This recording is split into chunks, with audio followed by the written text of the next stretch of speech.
In this lecture, we are going to see how we can manually control what type of meshing method that is being used by the ANSYS Workbench software to generate the mesh on the given geometries.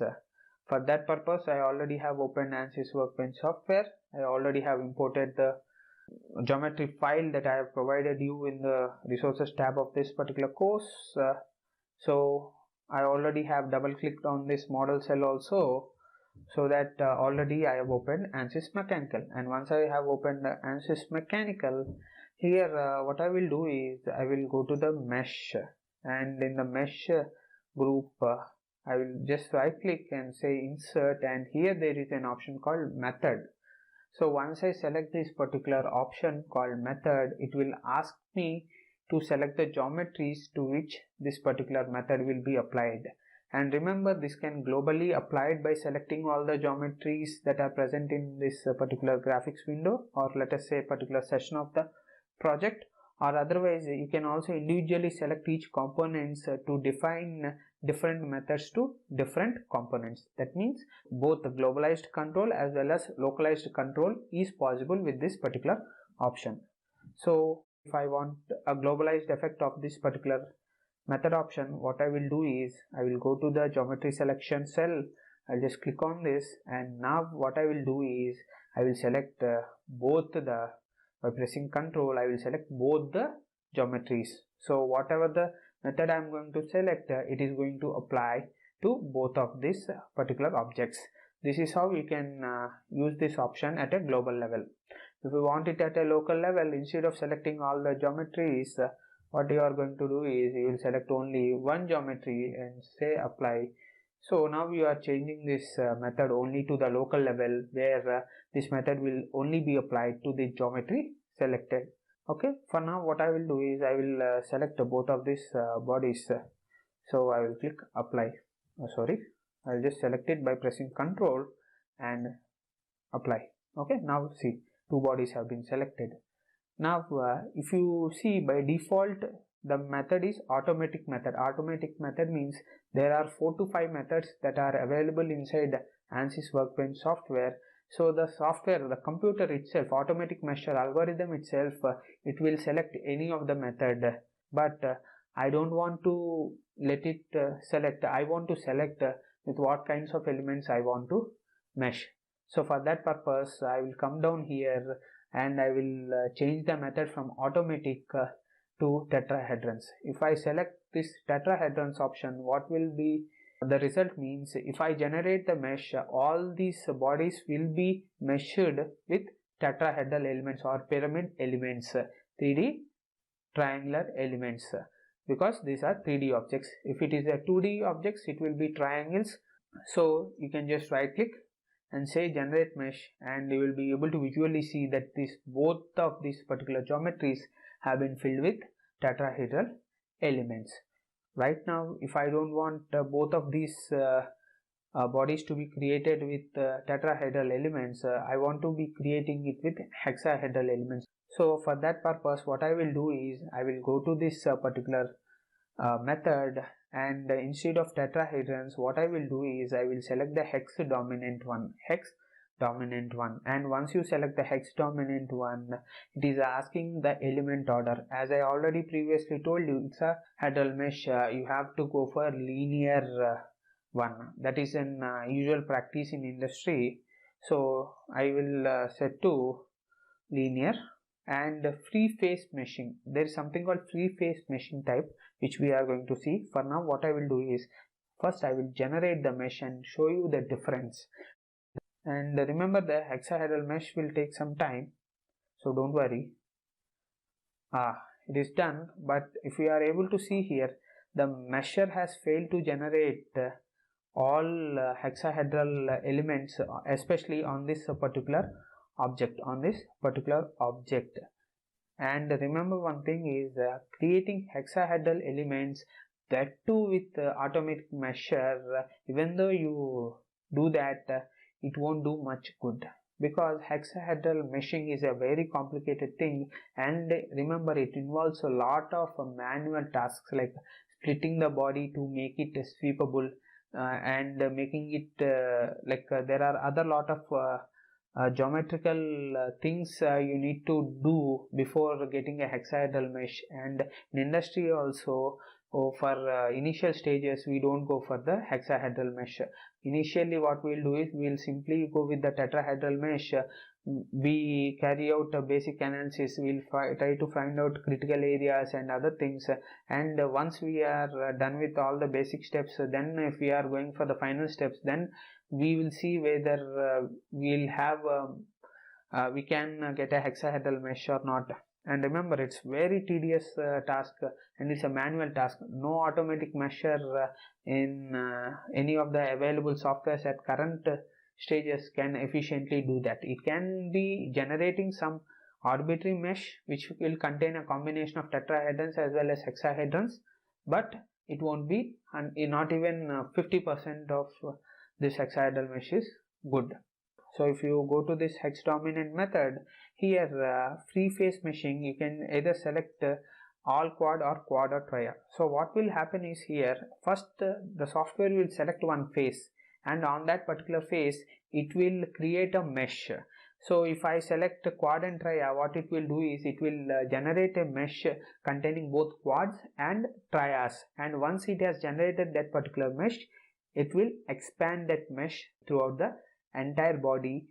So don't worry, you need to know a lot of theory regarding this, and especially as I told you, generating hexahedral mesh involves a lot of options, a lot of theory that you need to know before doing all these things.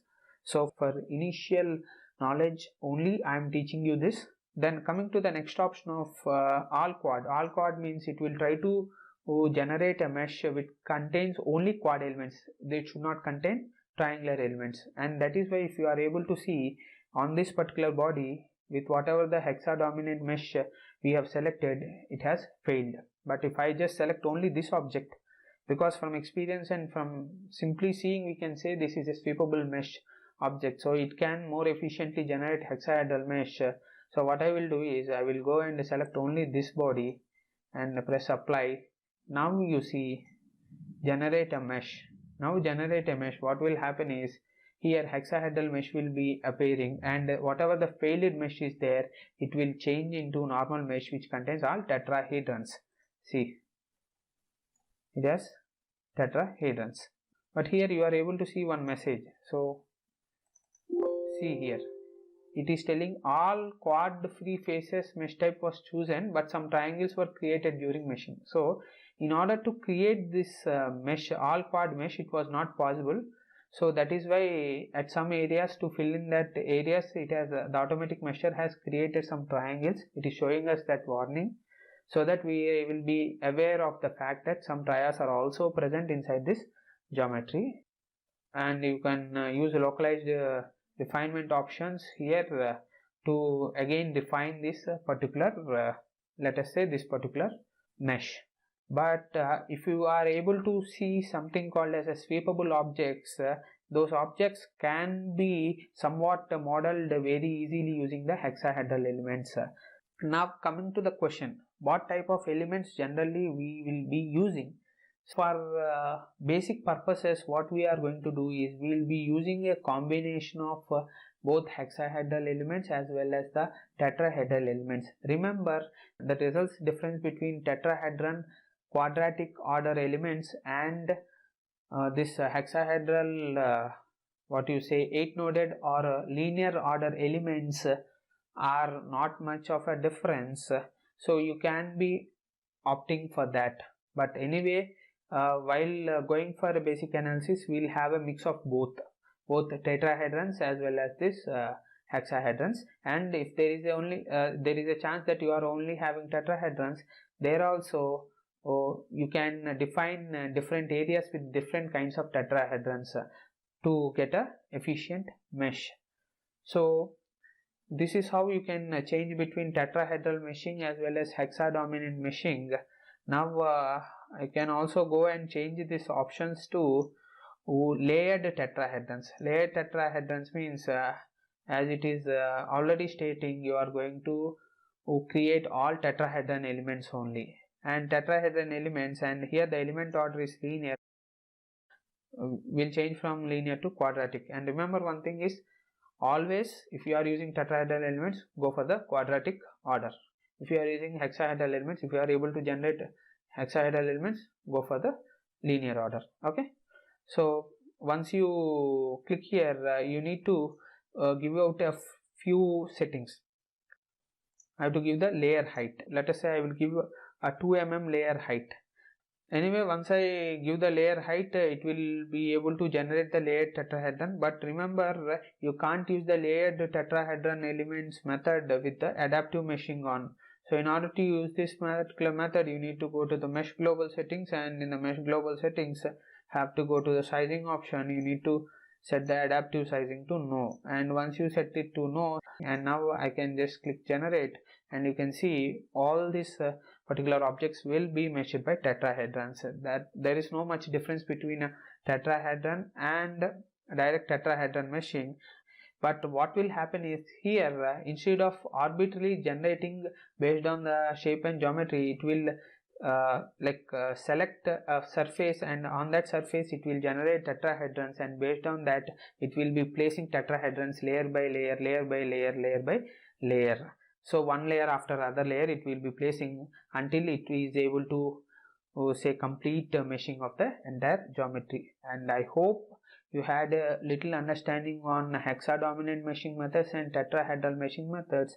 And remember one more thing, in tetrahedral meshing methods, if you change it to tetrahedrons meshing methods, there are two things called as patch conforming and patch independent. And most probably you should be using, for industry purpose, you will be using patch conforming only. When you come to the patch independent method, it will be gone pretty soon, and I don't want to go into technicalities, but for our purpose, if you are going to use that tetrahedrons, you go for the patch conforming. But if you go for the patch independent method, one advantage is, wherever it identifies as a critical areas, it will refine the mesh there, and the other areas it will keep it somewhat, the mesh density it will keep it as low. And one more thing is, at the critical elements it will use higher order, let us say quadratic elements, and other things it might use the linear elements. But we don't want to go for that. Patch conforming can also do that with some additional standardized growth rates and other things, which I am not going to go into the algorithms and other things. So for now, use patch conforming. And element order, as I told you, for industry purpose, you use, whenever you are using tetrahedrons, you use quadratic element order. So I am going to right click and say generate mesh. So once I click on generate mesh, I was able to successfully generate the mesh on these two objects. So in the next lecture, we are going to see how can we effectively create a hexahedral mesh on some bodies through what is known as the swept meshing, and we will also talk about what is known as a multi-zone meshing. Thank you.